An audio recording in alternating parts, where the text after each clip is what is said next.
जय Hind. Crime files में आज देखिए एक प्रेम कहानी का बेहद दुखद और दिल दहलाने वाला अंत, जिसको देखकर सुनकर आपका दिल दहल जाएगा।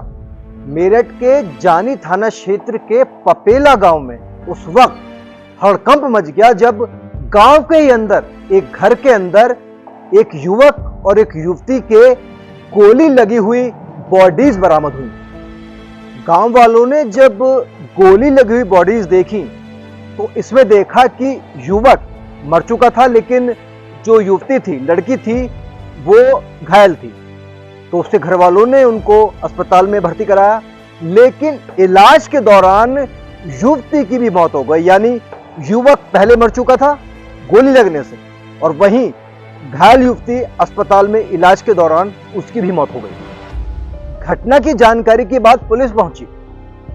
पुलिस ने जब खोजबीन शुरू की तो सामने आया, जो बॉडी सामने आई थी जिसमें युवक और युवती थे। युवक का नाम शुभम और साथ ही युवती का नाम साक्षी। ये दोनों थाना जानी के पपेल गांव में रहने वाले थे और दोनों एक ही जाति के थे। वहीं इसमें एक और बड़ा खुलासा हुआ। दरअसल ये दोनों युवक और युवती प्रेमी थे।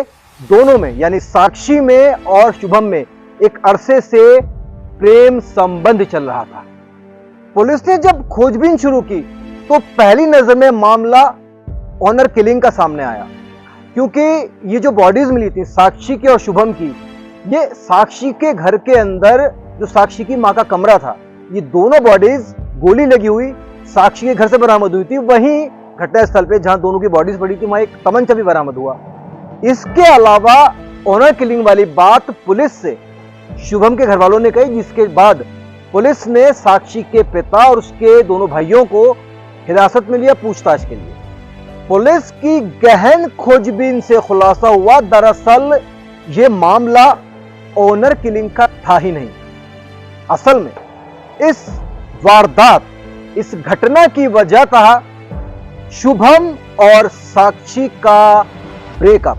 यानी प्रेम में शुभम और साक्षी एक दूसरे से अलग हो गए। यह एक वजह बना इस वारदात की। पुलिस जांच पड़ताल में जो सामने आया वो घटनाक्रम कुछ इस प्रकार था। दरअसल शुभम ने साक्षी का फोटो किसी और लड़के के साथ देख लिया था, जिसको लेकर साक्षी और शुभम में विवाद हुआ और यह विवाद ब्रेकअप तक की नौबत में पहुंच गया। हालांकि शुभम इस ब्रेकअप से नाखुश था।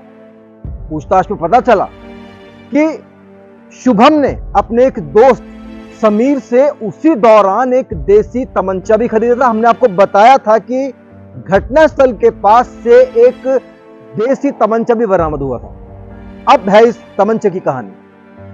समीर नाम का एक दोस्त है शुभम का, जिससे शुभम ने यह तमंचा लिया। घटना वाले दिन शुभम ने पहले खूब शराब पी, इसके बाद उसने साक्षी को मिलने के लिए बुलाया। जब साक्षी पहुंची मिलने तो पहले तो शुभम ने साक्षी के पेट में गोली मारी और फिर खुद अपने दिमाग से सटाकर खुद को गोली मारकर अपनी जीवन लीला समाप्त कर ली। इस तरह यहां एक दर्दनाक अंत हुआ साक्षी और शुभम की प्रेम कहानी का। इस घटना से पूरे क्षेत्र में सन्नाटे और मातम का माहौल है, क्योंकि मात्र 19 साल के शुभम और 19 साल की ही साक्षी दोनों अब गांव में नहीं है, जिसके चलते गांव के अंदर मातम पसरा हुआ है। क्राइम फाइल्स में आज बस इतना ही। क्राइम फाइल्स के अगले एपिसोड में फिर आपसे मुलाकात होगी। तब तक सावधान रहिए, सुरक्षित रहिए। जय हिंद। घर है, वहाँ पे एक तरह से दो जो युवक और युवती, उनका गोली लगा हुआ शव एक तरह से मिला है।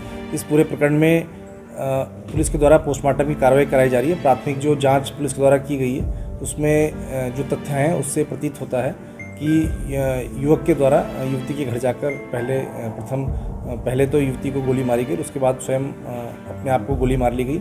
मौके से एक अवैध तमंचा भी बरामद हुआ था और इसमें हमारे द्वारा जो फॉरेंसिक जांच की गई है और जो सीन ऑफ क्राइम जो घटनास्थल है उसका बारीकी से निरीक्षण किया गया, उसके आधार पर और जो उसके जो मोबाइल फ़ोन के जो डेटा है उससे पता चला है, इसमें जो युवक है और युवती है उसका ब्रेकअप हो गया था। दोनों एक पिछले 1.5-2 साल से प्रेम प्रसंग में एक दूसरे के साथ थे।